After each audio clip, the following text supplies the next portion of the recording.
Sir, आपण अनेक नामांकित बांधकाम व्यावसायिकांचे, कंपन्यांचे वकील म्हणून काम पाहत आहात. याबद्दल आपला काय अनुभव आपल्याला सांगता येईल का? म्हणजे कामाचं त्यांचं स्वरूप किंवा एकूण त्यांचा अप्रोच. मी सांगू का, एक म्हणजे हे जे कोणालाही यश सहज मिळत नाही हे लक्षात ठेवलंच पाहिजे. बिल्डर लोक जे असतात ते मोठे होतात ते काय पहिल्या दिवशी नाही मोठे होत. त्यांच्या मागे त्यांचे कष्ट असतात, त्याच्या मागे त्यांची व्हिजन असते आणि त्याच्या मागे त्यांची व्हर्सटॅलिटी असते. म्हणजे मला असं, मी तर म्हणेन मला ह्या लोकांचं कडून बरंच शिकायला सुद्धा मिळालं. या लोकांना त्यांना कायदा माहीत असतो बरं. म्हणजे असं नाही की त्यांना कायदा कळत नाही आणि त्यांना ते बरोबर ते तुमच्याशी वेळ आली की ते कन्फ्रंट करतात की हे तुमचं बरोबर आहे का बघा, मला असं नाही पटत आहे वगैरे. म्हणजे त्यांना कायद्याचीही जाण असते बऱ्यापैकी आणि त्यांना प्रॅक्टिकल जाण पण असते. म्हणजे ते जो अँगल आपल्याला नसतो. आपण फक्त एखादी गोष्ट फक्त लिगली विचार करतो, आपण त्याला प्रॅक्टिकली ते किती योग्य आहे अयोग्य आहे हे आपण नाही बघत. काय व्हायचं ते होऊन दे, मी आपला माझं काम करून मोकळ. ते सगळ्याची सांगड घालून ते बिझनेस करत असतात. त्याच्यामुळे ते माझं तर म्हणणं ते जास्त वर्सटाईल असतात, त्यांचं व्हिजन जास्त ब्रॉड असतं आणि छान म्हणजे हुशार आहेत सगळे. म्हणजे असं नाही कोणी की केवळ आला आणि एकदम मोठा होऊन गेला. सर, आपण अनेक दिवाणी खटले चालवलेत, पण आपण चालवलेल्या काही महत्वाच्या खटल्याबद्दल आपण सांगू शकाल का, की जे आपल्याला सांगायचं वाटतील, एक अनुभव म्हणून किंवा एक चॅलेंज म्हणून किंवा एक वेगळेपणा म्हणून? कसं आहे की साधारणतः दिवाणी खटले जरी आपण अगदी असं म्हणतो की हजारो कायदे आहेत, पण तरी देखील तुमची ज्या वेळेला वकिली पुढे जात राहते त्यावेळेला तुम्ही जे कायदे ज्या कायद्यांमध्ये हळूहळू एक्सपर्टाईज घेता किंवा तुमच्याकडे ज्या केसेस येतात त्या थोड्याशा एका टाईपच्या असतात. अच्छा. म्हणजे आता स्पेसिफिक रिलीफ ऍक्ट, म्हणजे specific performance suits, declaratory suits, इंजंक्शनचे सूट्स, हा एक ट्रेंड होत जातो. त्याच्यातून बाहेर जाणाऱ्या ज्या केसेस असतात त्या केसेस जर चालवायला मिळाल्या ना तर ती जास्त मजा असते. म्हणजे आपण सगळेच डिक्लेरेशन, इंजंक्शन, स्पेसिफिक परफॉर्मन्स ह्या सगळ्या केसेस करत असतो. पण एखादी मॉर्गेजची केस चालवणं, म्हणजे मी एक 7-8 वर्षापूर्वी कल्याणला एक केस चालवली की ज्याच्यामध्ये तो displaced persons compensation and rehabilitation act की जो आता रिपील झालाय त्याच्या खालची ती केस होती आणि जवळजवळ 300-400 एकर जमिनीच्या मॉर्गेजची केस होती. आता आपल्याला जेव्हा आपण स्टुडंट असतो त्यावेळेला आपल्याला माहिती आहे once a mortgage always a mortgage किंवा 6 प्रकारची मॉर्गेजेस आहेत वगैरे. पण ह्याच्यातलं जे डिस्टिंक्शन आहे ते डिस्टिंक्शन म्हणजे तुम्हाला ज्यावेळेला केस येते ना, आपला एक थोडासा प्रॉब्लेम काय असतो की आपण तसा फोकस्डच अभ्यास करतो. म्हणजे उगाच ऑफिसमध्ये बसून मी आज कायदा मॉर्गेजवर कायदा बोलतो असं होतं. केस आली की आपण वाचतो. तर आय वॉज फॉर्च्युनेट की ती एक तर खूप हाय स्टेक्सची केस होती. 400-500 करोड रुपयाची ती केस असेल, म्हणजे प्रॉपर्टी असेल. तर ते मॉर्गेज ची केस आम्ही चालवली कल्याण कोर्टामध्ये, मग अपील वगैरे. आणि त्याच्याकरता दिल्लीहून एक काउन्सिल यायचा सेंट्रल गव्हर्नमेंटचा. छान, म्हणजे दॅट वॉज अन एक्सपिरियन्स. नंतर एक ओरल हिबावर केस चालवली होती मी. म्हणजे हिबा म्हणजे गिफ्ट मोहम्मडन लॉमध्ये. ओरल हिबा म्हणजे जबानी हिबा ते म्हणतात, दॅट इज परमिसिबल. आता कसं असतं की जर कायदा कोडिफाईड असेल ना तर आपल्याला त्या मानाने कळतं की भाई एवढं वाचलं की तेवढं पुरेसं आहे.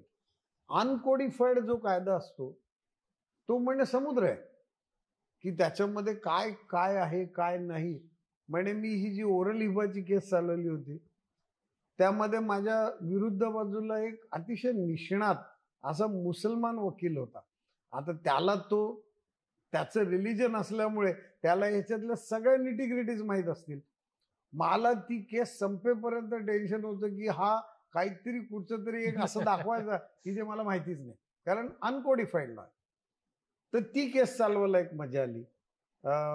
म्हणजे ती हिबाची केस एक छान होती, ही मॉर्गेजची होती.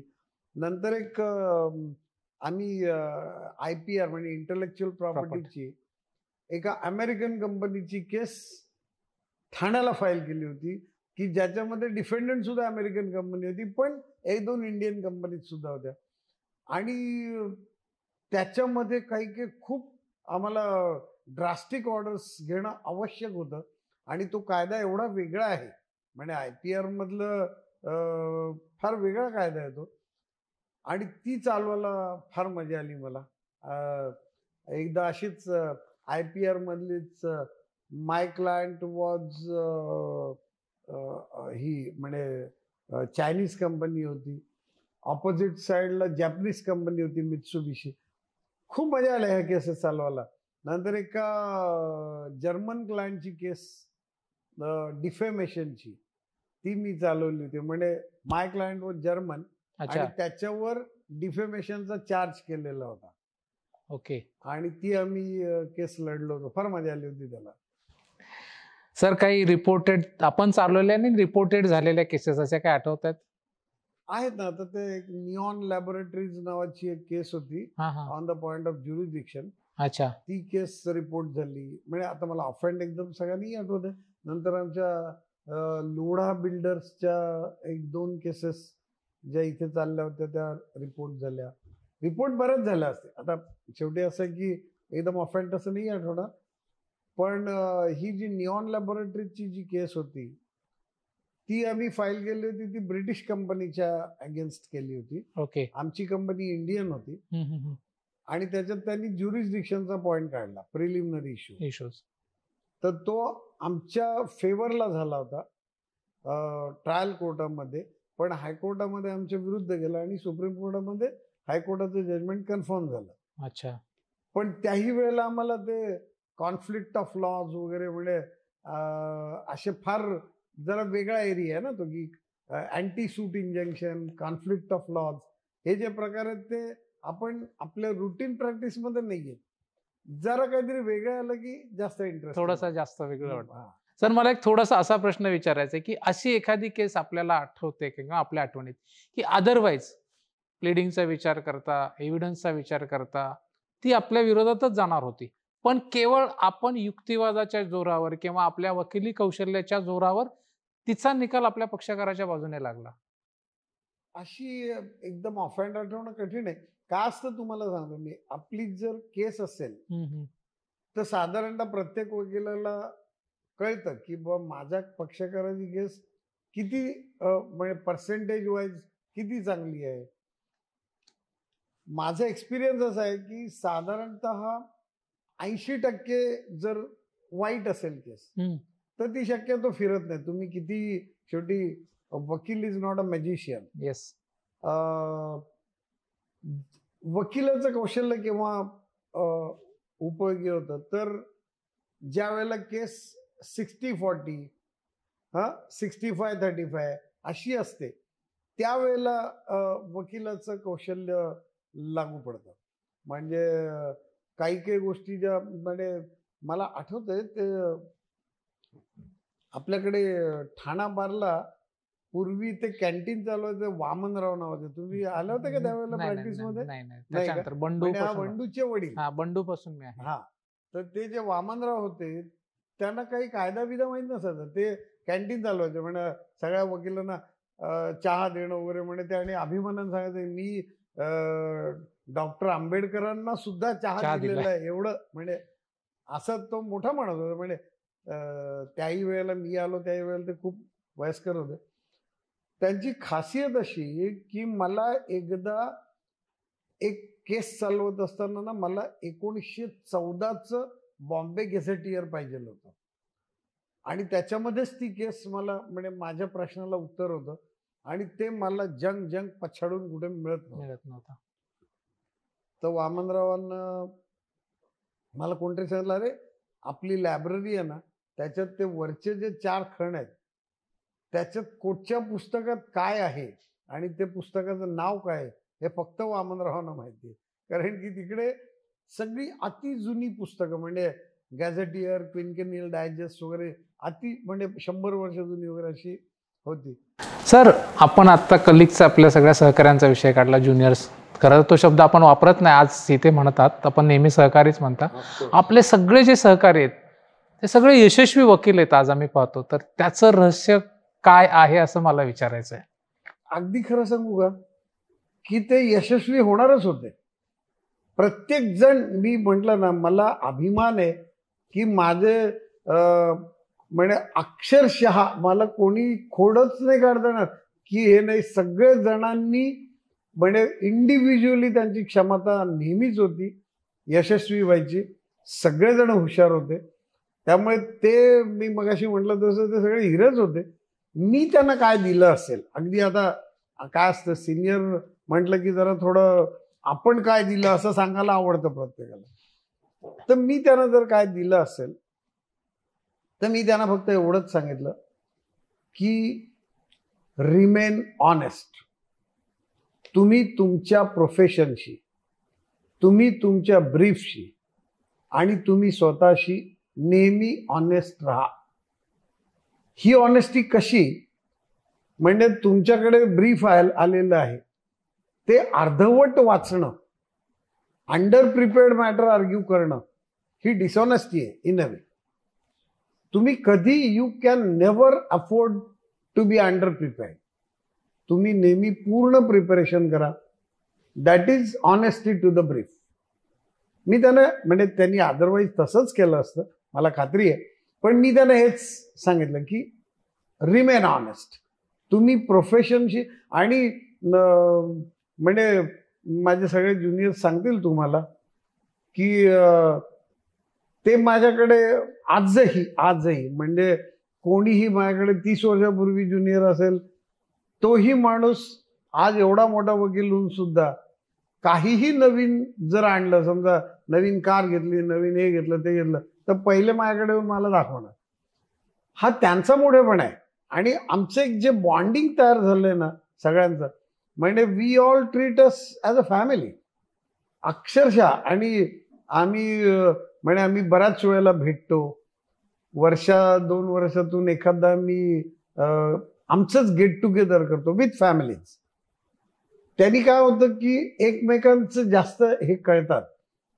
आणि आमचे सगळे ज्युनियर्स आहेत ना, म्हणजे आता मोठे आहेत, सॉरी मी त्यांना आज बऱ्याच वेळेला ज्युनियर शब्द झाला, पण ते हे सगळे जे लोक आहेत, ह्या लोकांनी मला भरपूर दिलेलं आहे. आणि ते मोठे व्हायचं जे कारण आहे बेसिकली ते त्यांच्यात स्वतःत असलेले गुण आणि त्यांनी प्रोफेशनला जी आवश्यकता आहे त्याप्रमाणे स्वतःला केलेलं मोल्डिंग. त्यामुळे हे सगळं क्रेडिट त्यांचे. आता ठीक आहे, जर दिलं क्रेडिट तर घेऊ थोडंसं. नाही ते सर, मी नाव नाही घेणार, त्या व्यक्तीचं नावही नाही सांगणार, पण ते आपल्याला इतके मानतात की आमचे वकिलातले वडील आहेत.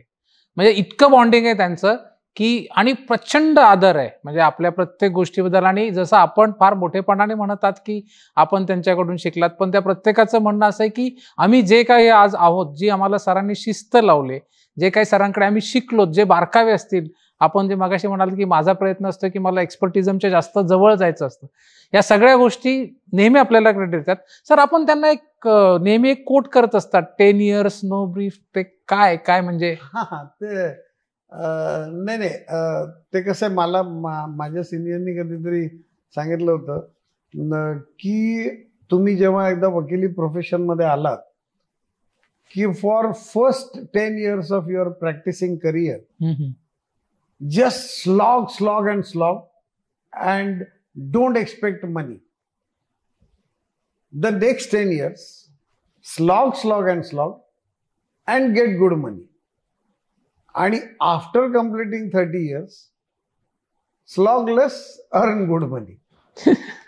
हे मी बऱ्याचदा ना ऐकलं, मला जाणून घ्यायचं होतं की याचे मूळ करता थोडक्यात म्हणजे कठोर परिश्रमास पर्याय नाही. पहिले 20 वर्ष झाली ना की तुम्ही 17व्या वर्षी सुद्धा कठोर परिश्रम करत असतात, कारण तुमचं सगळं तसं मोल्डिंगच झालेलं असतं. सर आता विषय सहकार्यांचा, म्हणजे ज्युनियर शब्द आपल्याला आवडत नाही, सहकारी मी हा शब्द वापरतो आणि जो आपला शब्द येतो.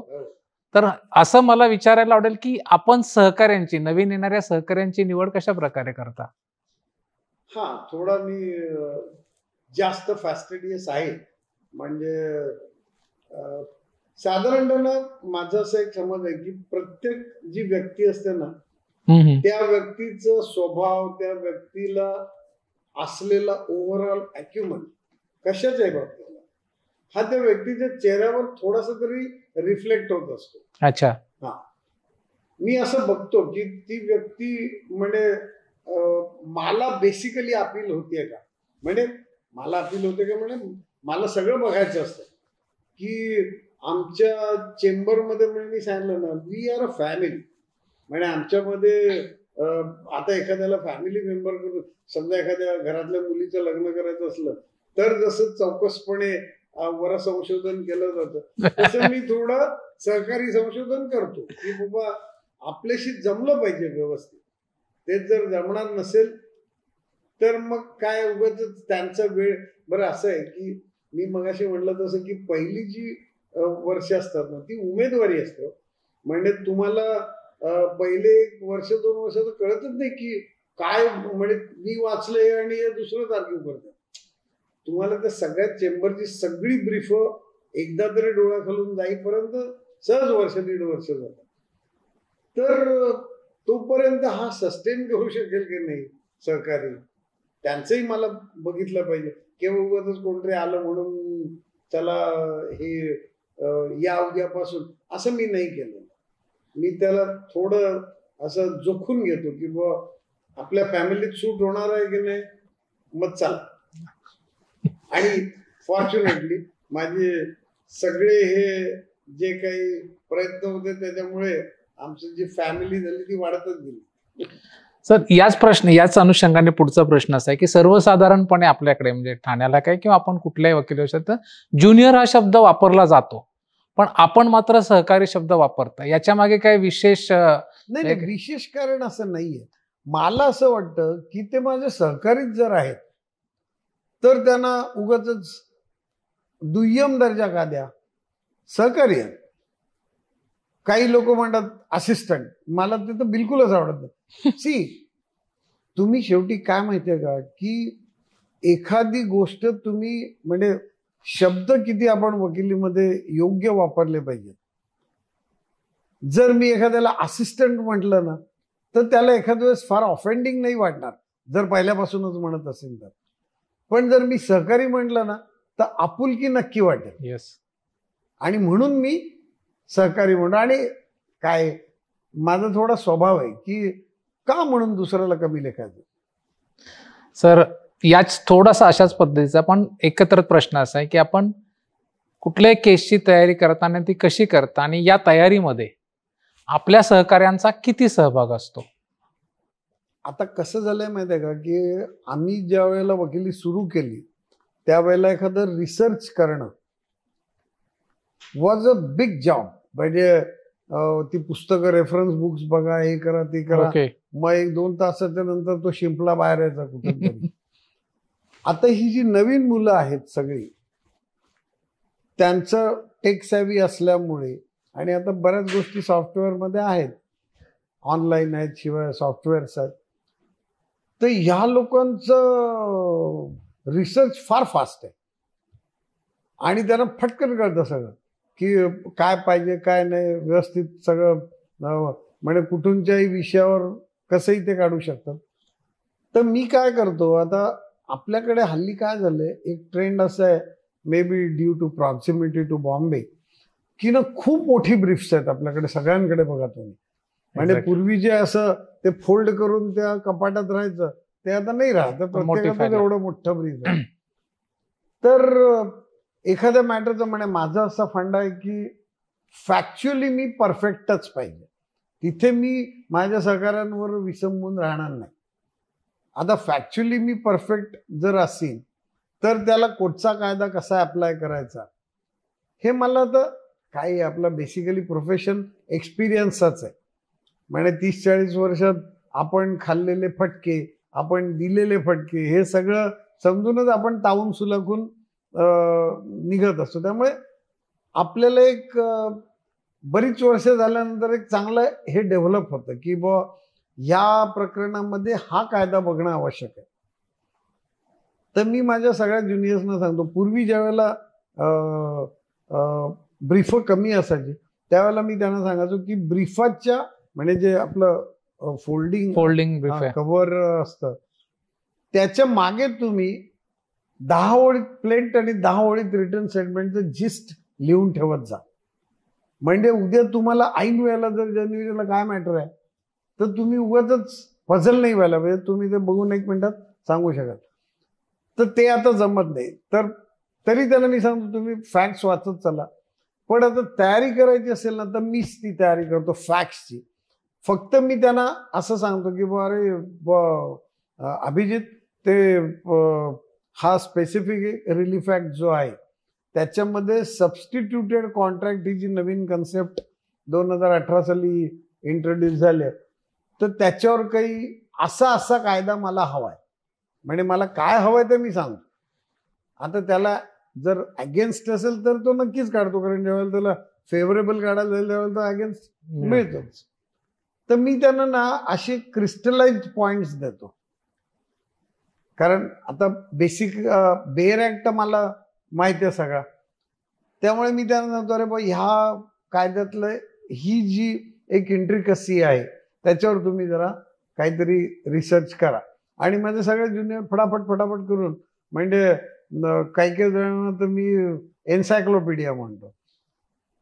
काय असतं त्या म्हणजे त्यांचं तेवढं ज्ञान वाढलंय आणि छान. म्हणजे मी सांगितलं ना की माझे सगळे आजी माझी सहकारी, ह्यांना मी माझी म्हणतच नाही कारण ते माझ्या आजीवन आजी सहकारी आहे आणि सगळे छान. म्हणजे आणि मी कोणाला म्हणजे आजही हक्काने म्हणजे अंबिके मॅडम आज मोठ्या वकील आहेत, पण मी त्यांना असं सांगू शकतो त्यांच्याकडे त्यांनी काय कसं कंपायलेशन केलं माहित नाही, पण मी त्यांना सांगू शकतो जर ह्याच्यावर हा कायदा तो काय जरा बघून सांग ना, 10 मिनिटात मला उत्तर येतं. मग आता काहीतरी अप्रिशिएशन केलं पाहिजे आपण. एवढं स्वतःच्या वेळातून वेळ काढून मला जर सांगितलं तर म्हणजे हा आत्ताचे माझे जे सगळे सहकारी आहेत ते सगळेच हुशार आहेत.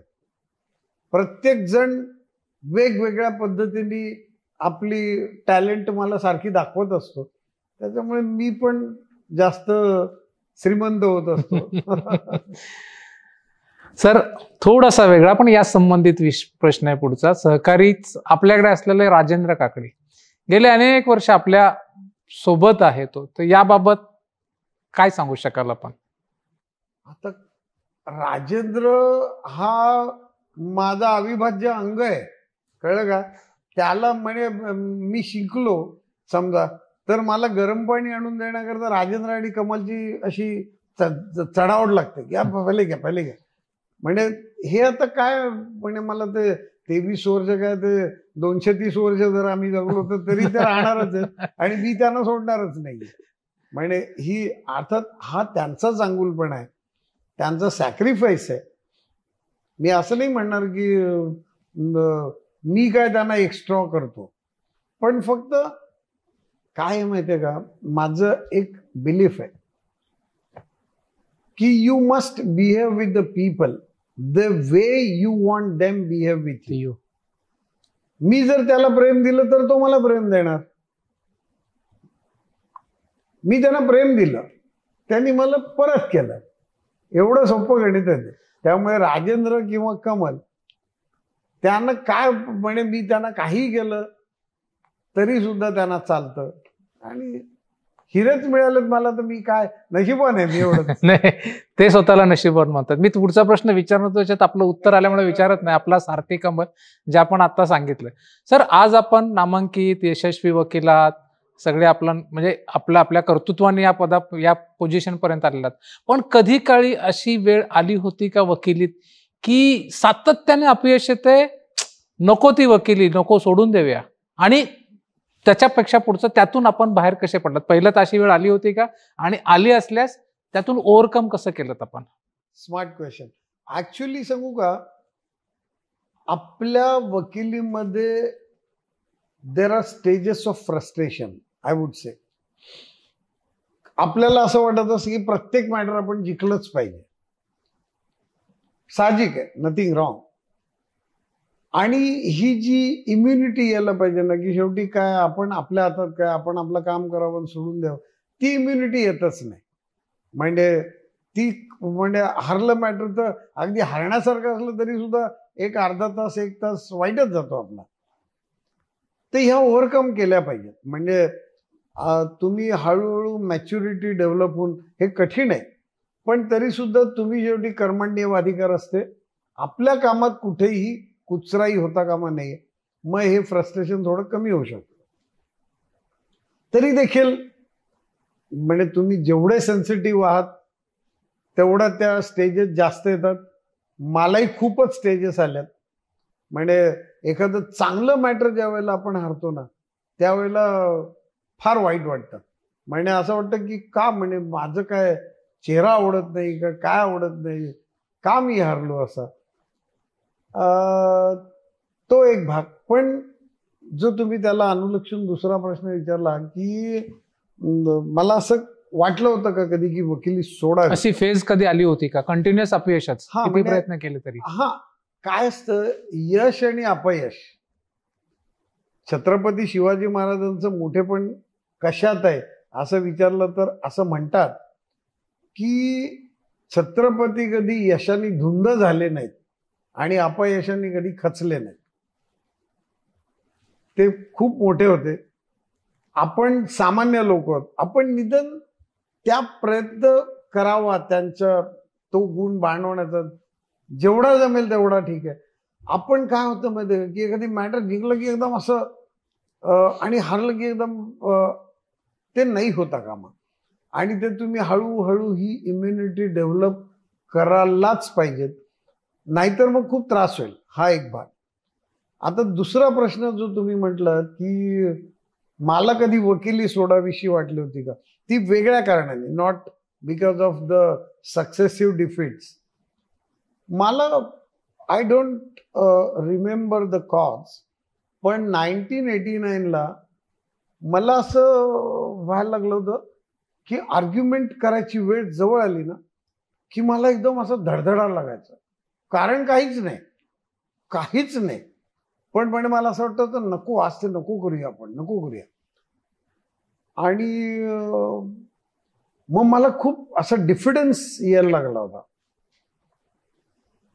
एक दिवशी मी असं डोळे मिटून बसलो आणि I told to myself की म्हटलं आजपासून 3 महिने हे चालणार नाही.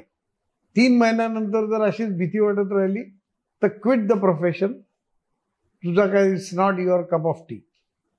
आणि मग त्या 3 महिन्यात मी आय कन्सॉलिडेटेड माय सेल्फ, आणि नंतर मग मला काय कधी भीती नाही वाटली. त्यावेळेला बघ असं काय असतं, अशा फेजेस येतात ना, कधी ते एक असा फोबिया डेव्हलप होतो, उगाचच काहीच कारण नाही खरं, पण होतं असं. बऱ्याचदा आपल्या प्रोफेशनमध्ये असं होतं, बऱ्याच जणांचा अनुभव असतो की किती एफर्ट्स टाकले, कितीही तयारी केली तरी एक्सपेक्टेड रिझल्ट मिळत नाही. यश नाही म्हणायचं समजा त्याला, तर एक्सपेक्टेड रिझल्ट मिळत नाही आणि सातत्याने तो अनएक्सपेक्टेड रिझल्ट आल्यामुळे थोडंसं फ्रस्ट्रेशन येतं. डेफिनेट. तर असं कधी अशा टाईप? हो, असं भरपूर वेळेला होतं. म्हणजे असं नाही की मी प्रत्येक मॅटर जिंकलेलो आहे. ऑन द कॉन्ट्ररी, मी तुम्हाला सांगू का की मला असं वाटलेलं की ही मॅटर नक्कीच माझ्या बाजूनी व्हायला पाहिजे, ती मॅटर माझ्या बाजूनी नाही झालेली, असे अनुभव अदरवाईज पेक्षा जास्त आहेत.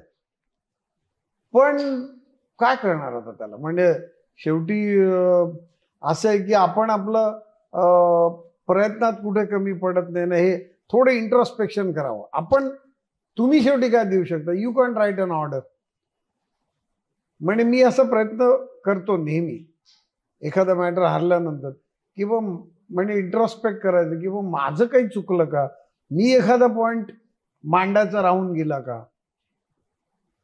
आणि जर तसं नसेल ना तर मग I try to forget it.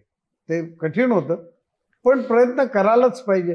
कारण शेवटी आपल्या परीक्षा वकिली व्यवसायात आल्यामुळे सारख्याच चालू असतात ना. रोज आठवड्याला 2 निर्णय बाजूला, 3 निर्णय विरुद्ध. जर तुम्ही फ्रस्ट्रेट व्हायला लागलात ना, तर मग ते वाईट आहे. त्यामुळे ते नाही करायचं. त्याच्यातून तुम्ही बाहेर आलंच पाहिजे. That is. कारण सर आपण रोल मॉडेल आहात बऱ्याच जणांचे, आमच्या सहित खूप आदर्श, म्हणून आपल्याकडून हे उत्तर मुद्दाम अपेक्षित म्हणजे विचारायचं कारण असं होतं की जे बरेच बघणारे आहेत त्यांना हे कळावं की किती यशस्वी वकील असेल तरी त्यांच्या आयुष्यात असे फेजेस. हो, अगदी प्रश्नच नाही. म्हणजे मी असा कपाळाला हात लावून बसलेलो माझ्या बऱ्याच सहकाऱ्यांनी बऱ्याच वेळेला पाहिलेलं आहे, आजही बघत असतील. कारण शेवटी हे यश अपयश होतच राहतं ना आपल्या प्रोसेसमध्ये. सर आपण अगदी सुरुवातीला म्हणालात की मी हायकोर्टला याच्यासाठी नाही गेलो की वेटिंग पिरियड जास्त होतात. इथे स्थिरतावर झाल्यानंतर यश मिळालं, नाव मिळालं, मग कधी असा मोह नाही झाला की आपण पण उच्च न्यायालयात जाऊन वकिली करावी किंवा आपण सर्वोच्च न्यायालयात जाऊन अपील व्हावं? कधी आपण झालात का? मी हायकोर्टात एखाद दोनदा आर्ग्युमेंट्स केली असतील, नॉट व्हेरी बिग.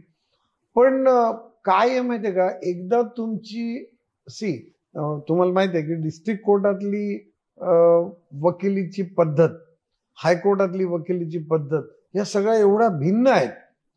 म्हणजे मी 2003 साली एकदा असा सिन्सिअरली विचार केला होता की आपण हायकोर्टामध्ये प्रॅक्टिस सुरू करूया. त्याप्रमाणे मी एक मॅटर पण घेतला. पण आता तिथे पद्धत कशी आहे तुम्हाला माहिती आहे, ते बोर्ड प्रमाणे जात असतात. मी एक दिवसभर बसलो, माझा मॅटर रीच नाही झालं. ते दुसऱ्या दिवशी रीच व्हायची शक्यता वाढल्यामुळे मला दुसराही दिवस तिथे बसायला लागलं आणि मॅटर रीच झालं तिसऱ्या दिवशी. ह्या गडबडीमध्ये माझी ठाणा कोर्टातली 2 दिवसात मी उगाचच ऍडजस्टमेंट्स घ्यायला लागल्या होत्या मला. त्यामुळे मला ते दोन्ही, म्हणजे जर एखाद्याला हायकोर्टात स्विच करायचं असेल तर त्यांनी बरीच प्रॅक्टिस गॅदर व्हायच्या आधीच करायला तो विषय घ्यावा. कारण नाही तर मग काय होतं, तिथे तुम्ही स्वतःला प्रॅक्टिस डेव्हलप करण्याच्या नादात इथे तुम्ही पक्षकारांचं नुकसान करता ना. म्हणून मी ती आयडिया सोडून दिली पुढे. सर उच्च न्यायालयात आणि सर्वोच्च न्यायालयात डेझिग्नेटेड सिनियर काउन्सिल ॲडव्होकेट अशी एक पद्धत आहे. तशाच प्रकारची पद्धत डिस्ट्रिक्ट लेवलला असावी का, याबद्दल आपलं काय मत आहे? पण काहीच नाहीये, नाही म्हटलं तर. आता काय आहे की फक्त हे ट्रॅडिशनली तिथे चालत आलेलं आहे, त्यामुळे तिथे ती पद्धत आहे. तशी इथे मला वाटतं आपल्या बार काउन्सिलनी, अर्थात थोडं वेगळं आहे ते प्रकरण. म्हणजे बार काउन्सिल बघा तुम्ही, आता ज्या वेळेला त्यांचं गॅदरिंग होतं त्यावेळेला महाराष्ट्रातल्या डिस्ट्रिक्ट कोर्टात प्रॅक्टिस करणाऱ्या वकिलांना, काही म्हणजे नावाजलेल्या वकिलांना सिनियर ॲडव्होकेट म्हणून हल्ली त्यांनी चालू केलं. हल्ली तो पुरस्कार देणं चालू केलं. अर्थात तो पुरस्कार वेगळा आहे. म्हणजे हायकोर्टात डेसिग्नेट होत असलेले सिनियर काउन्सिल्स आणि हा सिनियर ॲडव्होकेटचा पुरस्कार वेगळे आहेत ते. पण म्हणजे ती पद्धत आपल्या डिस्ट्रिक्ट कोर्टांमध्ये चालू करायलाही काही हरकत नाहीये. फक्त आता तिथे कसे डेसिग्नेटेड काउन्सिल झाले की ते वकीलपत्र फाईल नाही करत, ते नुसते मे बी आर्ग्युमेंट्स करतील आणि हे होईल. आपल्या इथे कसं आहे आज की ऑफकोर्स म्हणजे तुम्ही without being designated as a council, म्हणजे सिनियर काउन्सिल गाऊन वगैरे असा तुम्ही अदरवाईज सुद्धा करू शकता. म्हणजे त्या तिथे कसं तो गाऊनच बदलतो. सिनियर ॲडव्होकेट म्हणून तुम्हाला हायकोर्टाने डेसिग्नेट केलं की तुमच्या गाऊन बदलतो, माहिती आहे ना ते. म्हणजे सिनियर काउन्सिलचा गाऊन वेगळा असतो. राईट. आपल्या इथे बेसिकली आपण गाऊन घालत नाही, मग बदल दिसणार कसा?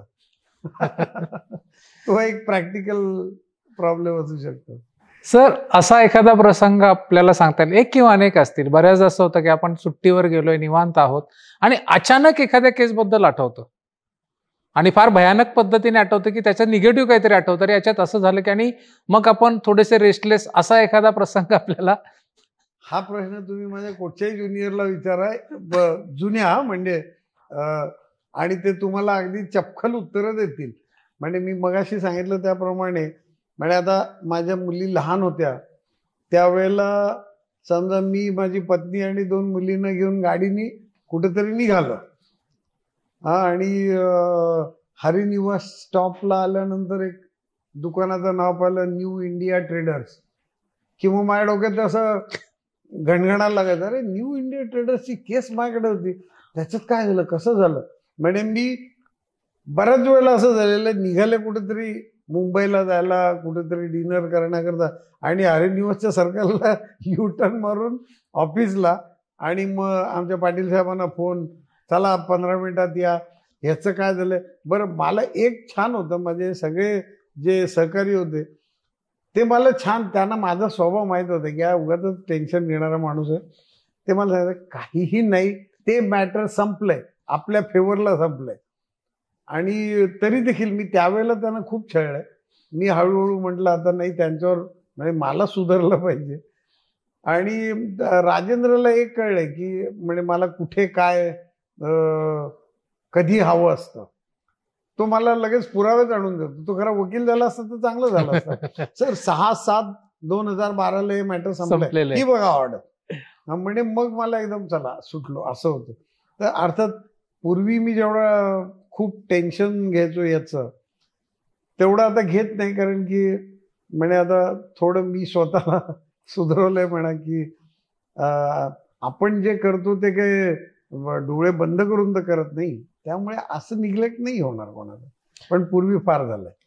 सर अशी एखादी केस की जी आपल्या कालावधीत एक्सपर्टी नाही झालेली, पण आपल्याला असं अचानक आठवलं की अरे ही एक्सपर्टी झाली आणि मी त्या पॅनलवर आहे, असं असा कुठला एखादा प्रसंग? वा वा, म्हणजे त्या प्रसंगाने तर मी आमच्या कृष्णा पाटलांची झोप उडवून टाकलेली आहे. कुठला आणि माझं ऑफिस त्यावेळेला सकाळी 6 वाजता रविवारी सुरू झालं आणि 11 वाजेपर्यंत झालं. कारण काय माहितीये का, की मी MIDCचा वकील होतो 90 ते 97 साली. मी MIDCची कामं सगळी परत केली, कारण खूप माझं काम वाढलं होतं. आणि आमचे देशपांडे वकील त्या पॅनलवर आले MIDCच्या.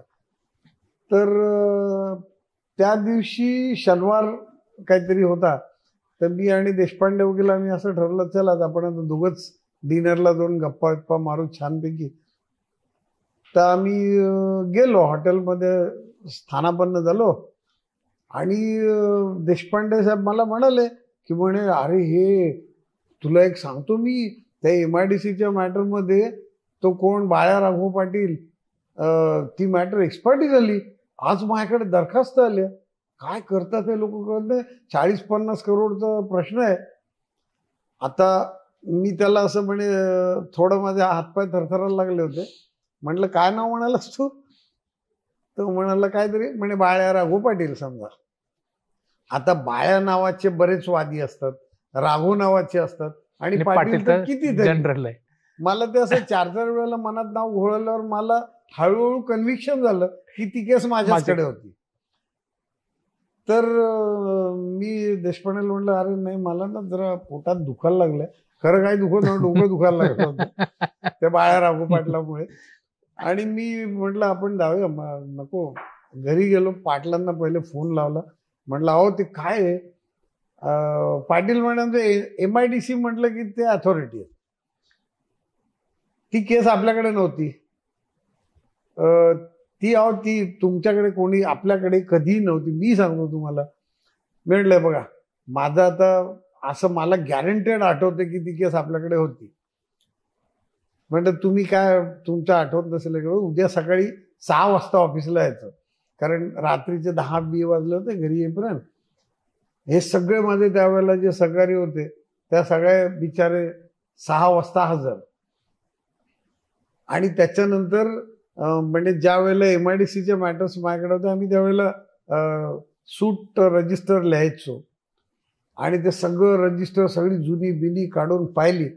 आणि त्यावेळेला दुपारी साधारणतः 10:30-11 वाजता आमची अशी खात्री झाली की बा ती बाळा राघव पाटील ही केस माझ्याकडे नव्हती.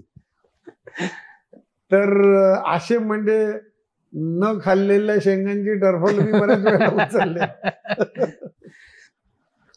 सर मी जेव्हापासून आपल्याला बघतोय तेव्हापासून आतापर्यंत म्हणजे गेल्या 23 वर्षात मला आपण तसेच दिसता.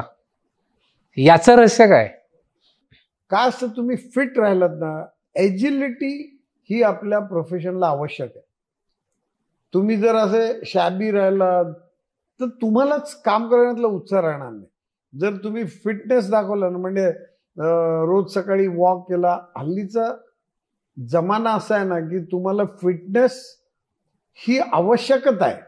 म्हणजे पूर्वी काही जिमला वगैरे जाणं मे नॉट बी आवश्यकता, पण आज असं आहे की तुम्ही घरून बाहेर पडल्यानंतर 50 पावलं सुद्धा चालत नाही. तुम्ही एक तर कारमध्ये बसता, स्कूटरमध्ये बसता किंवा रिक्षामध्ये बसता. जी गोष्ट लोक पूर्वी म्हणजे अशी सहज करायचे त्याला हल्ली आपण एक्सरसाइज म्हणायला कळलं का नाही. तर त्याच्यामुळे फिट राहावं, त्यांनी आपल्याला प्रोफेशनला सुद्धा फायदा होतो. सर, आपण मला माहिती आहे त्याप्रमाणे अष्टपैलू खेळाडू होतात. आपण गोलंदाजी करायचा, फलंदाजी देखील करायचा.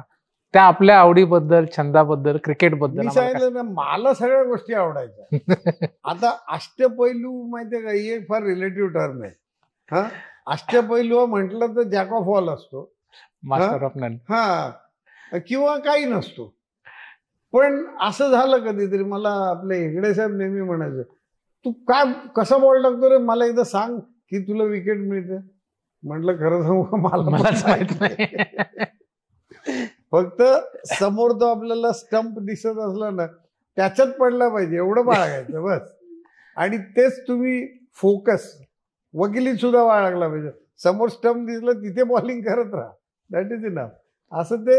आणि आम्हाला आवड खूप होती. आमचे मित्र त्यावेळेला, आम्ही त्या ज्या आपल्या इयरली क्रिकेट टुर्नामेंट्स असतात, आता म्हणजे 80 टीम्स खेळतात, पण त्यावेळेला अशा 16 वगैरे टीम्स असायच्या. आणि आम्ही खूप फिरलो मग महाराष्ट्रात, म्हणजे अमरावती, नांदेड, बेळगाव, कोल्हापूर.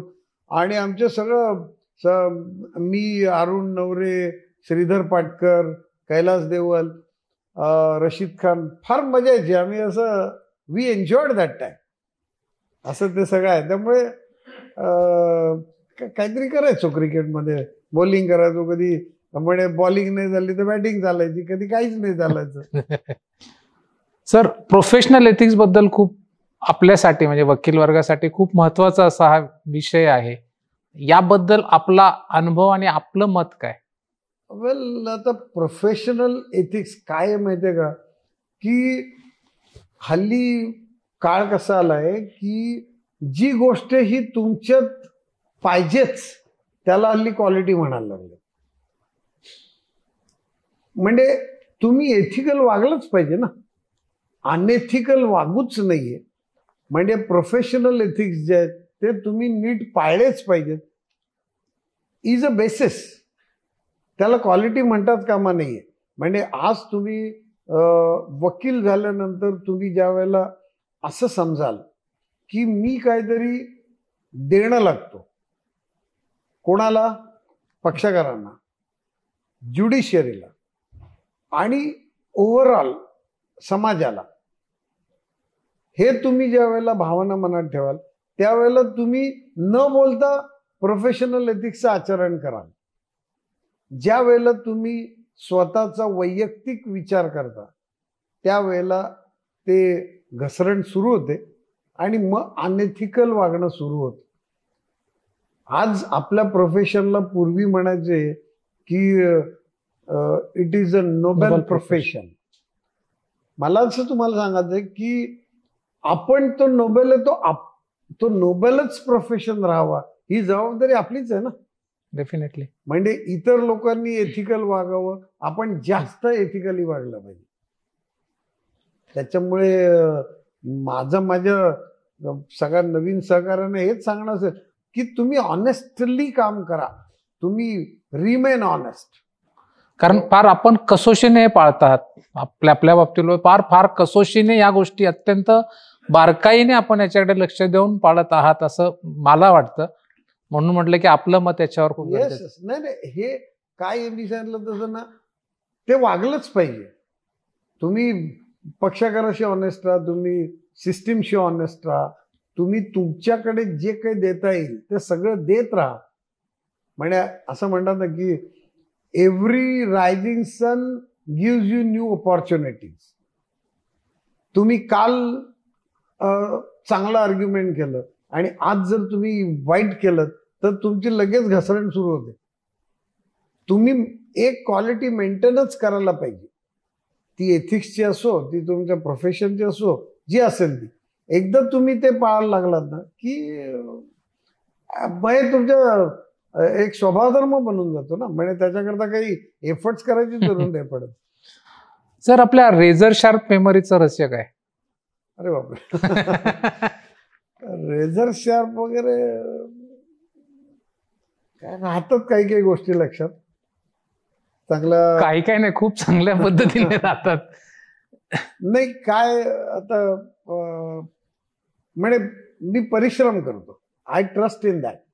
म्हणजे एखादं मॅटर मी समजा, आपलं बऱ्याच वेळेला सगळ्यांना अनुभव आहे की गेल्या सोमवारी ठेवलं होतं आणि ते आता ऍडजस्ट झालं आणि पुढच्या सोमवारी ठेवलंय, तर मी त्या पुढच्या सोमवारी परत सगळ्या नोट्स तयार करतो. आणि मी म्हणे गेल्या वेळेच्याच नोट्स आहेत, फक्त एक पानी नोट्स वाचून मी आर्ग्युमेंटला जाणार नाही. मी परत सगळं नव्याने पुन्हा परत नव्याने सगळं वाचतो. आणि त्यामुळे काय होतं की मी एक एक गोष्ट एवढ्या वेळेला घोटवून टाकतो की मग ती मला विसरायला होत नाही थोडक्यात. सर, वर्क लाईफ बॅलन्स ठेवण्यासाठी नेमकं काय करता आपण? आमच्या सगळ्या जे बघणार आहेत त्यांना सांगा. ऍक्च्युली आय डोंट नो मी याच्यात खूप सक्सेसफुल आहे की नाही, कारण मी नॅचरली आपला प्रोफेशन हा कसा आहे माहिती आहे का, थोडा 24/7 आहे. की तुम्ही सकाळी दिवसभराची तयारी करता, दिवसभर कोर्टात, संध्याकाळी क्लायंट्स अटेंड करा, डिक्टेशन्स द्या, रात्री तेच विचार घेऊन घरी जा. त्यामुळे हे जे बॅलन्सिंग आहे ते करणं आवश्यक आहे, पण ते सोपं नाही. म्हणजे खरं असं करायला हवं की तुम्ही एकदा ऑफिस बंद केलं, घरी गेलात की तुम्ही ऑफिसचं काम म्हणजे ते जे बॅरियर असते ते टाकता आली पाहिजे, पण ते करणं कठीण आहे. मला जमलंय असं मला वाटत नाही फारसं, कारण त्याच्यामुळे आपला इतर बऱ्याच जणांवर, कुटुंबियांवर अन्याय होतो. पण ठीक आहे, त्यांनी सांभाळून घेतलं, त्यामुळे चाललंय काम सगळं. सर, आपली कारकीर्द आतापर्यंतची अत्यंत यशस्वी, आपण फार स्ट्रगल करत या स्टेजपर्यंत आलेला आहात. आपल्याला जर मागे वळून बघायला सांगितलं आणि एक मूल्यमापन करून की जे येणाऱ्या पिढीला, विशेष करून वकिलांना, ज्याच्यातून बोध घेता येईल, तर आपण काय सांगाल त्याबाबत? नाही, माझं या नवीन सहकाऱ्यांना एकच सांगणं असेल, तुम्ही काही सूत्र आयुष्यात पाळा जेव्हा तुम्ही वकिलीत येणार त्यावेळेला. सगळ्यात महत्वाचं म्हणजे कठोर परिश्रमास पर्याय नाही. तुम्ही खूप खूप खूप वाचलं पाहिजे. See, intellect is not in our hands. म्हणजे देवानी जी आपल्याला बुद्धी दिलेली आहे त्याचा जास्तीत जास्त उपयोग तुम्हाला करता आला पाहिजे. आणि तुम्ही परिश्रम तर करणं आपल्या हातात आहे, तिथे कधीही तुम्ही हे करू नका. परिश्रम प्रचंड करायला लागतात. आपला प्रोफेशन हा परिश्रमाचा प्रोफेशन आहे, त्यामुळे परिश्रम केलेच पाहिजे. दुसरं मी सांगितलं तसं की तुम्ही ऑनेस्ट राहा. ऑनेस्टी म्हणजे मी मगाशी सांगितल्याप्रमाणे की अर्धवट ब्रीफ वाचून अंडर प्रिपेअर्ड होऊन तुम्ही मॅटर चालवणं ही तुमच्या पक्षाघाताची आणि तुमच्या ब्रीफशी डिसऑनेस्टी आहे. Don't do that. तुम्ही सिस्टीमशी डिसऑनेस्टी करू नका. अकारण पैशाच्या मागे लागू नका. मनी फॉलोज. नाव कमवा. आणि तुम्ही असं बघा की जेणेकरून ह्या अख्ख्या 5,000 वकिलांच्या मध्ये माझं नाव कसं घेतलं जाईल ह्याच्याकरता ऑनेस्टी एक झाली, दुसरं परिश्रम झाले, आणि चिकाटी हवी तुम्हाला प्रत्येक गोष्टीत. म्हणजे प्रकरणाला धरून राहायला पाहिजे तुम्ही, कधी सोडायचं नाही. कधी फ्रस्ट्रेशन आलं तरी सुद्धा ट्राय टू ओव्हरकम इट. आणि सक्सेस इज युअर्स. आपल्या प्रोफेशनमध्ये आजही जर तुम्ही हे सगळी सूत्र पाळलीत तर प्रत्येक जण कुठच्याही लेव्हलपर्यंत वर जाऊ शकेल.